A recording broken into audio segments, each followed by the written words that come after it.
এলাম প্রশস্ত হাওড়া প্রশস্ত। এই প্রশস্ততে খুব সুন্দর সুন্দর ঠাকুর বানাচ্ছে। দেখুন অসাধারণ, না এলে মানে আমরা হয়তো মিস করে যেতাম। এনার দেখুন মালিকের ছেলে এখানে আছে, তোমার নামটা বলো বাবু। সায়ন চক্রবর্তী। দেখুন সায়ন চিত্র খুব সুন্দর। এখানে প্রত্যেকটা মাটির কাজ, মানে আমরা তো কাপড়ের কাজ এত কিছু দেখি, এখানে প্রত্যেকটা জিনিস দেখো কাপড়ের কাজে, মানে মাটির সাথে এমন করে দেবে পুরো, মানে মানে কাপড় পরে আছে। এত সুন্দর কাজ, আমার খুব ভালো লাগলো এখানে এসে। আমি আরও সুন্দর সুন্দর জিনিস দেখাবো। আসো ভাই, বাইরে আসো।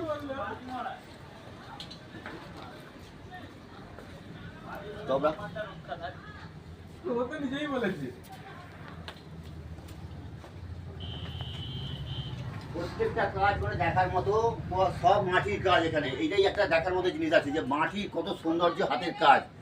এইসব শিল্পী সত্যি দাম দেওয়া যায় না। এসব শিল্পীকে খুঁজে বার করতে গেলে আমাদেরকেও এরকমভাবে চারি জায়গায় যেতে হয়। এই প্রশস্তর মধ্যে একটা সব জায়গাতে এই ঠাকুর তৈরি হচ্ছে, একটা অন্যতম একটা এই যে গোলাটা, এখানে সত্যি খুব ভালো লাগছে। ঠাকুর যে কাজগুলো হচ্ছে সত্যি খুবই অসাধারণ। আর ওখানে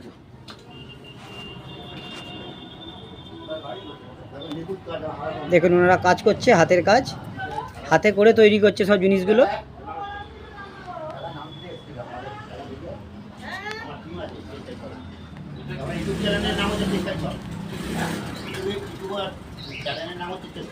দেখুন আপনারা সুন্দর করে ঠাকুরগুলো, কত সুন্দর সুন্দর ঠাকুর আছে।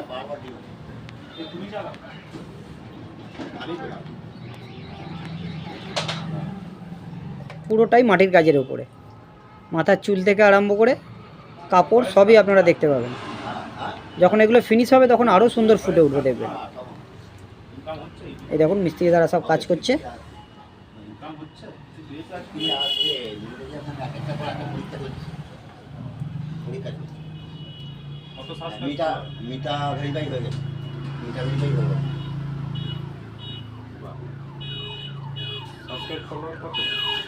ফলোয়ারটা নিয়ে কোনো নয়, মানুষের কাছে পৌঁছানোর জন্য। ছোট ঠাকুরের মধ্যে কত সুন্দর সুন্দর ডিজাইন। 2000 লোককে আমি প্রত্যেকদিন কমিটি উত্তর দিতে পারবো?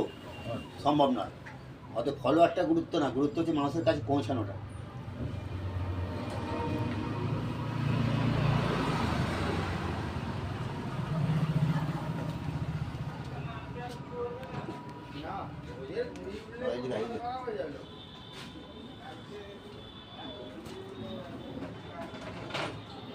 বন্ধুরা দেখুন, প্রত্যেকটা কাজ নিখুঁত আছে। ভালো, অবশ্যই ভালো লাগবে, মানে আমার তো ভালো লাগছে। আপনারা এলে আরও ভালো লাগবে। এখান থেকে ঠাকুর নিয়ে গেলে লোকে দেখবে যে একটা জায়গাতে ঠাকুর নিয়ে এসেছে।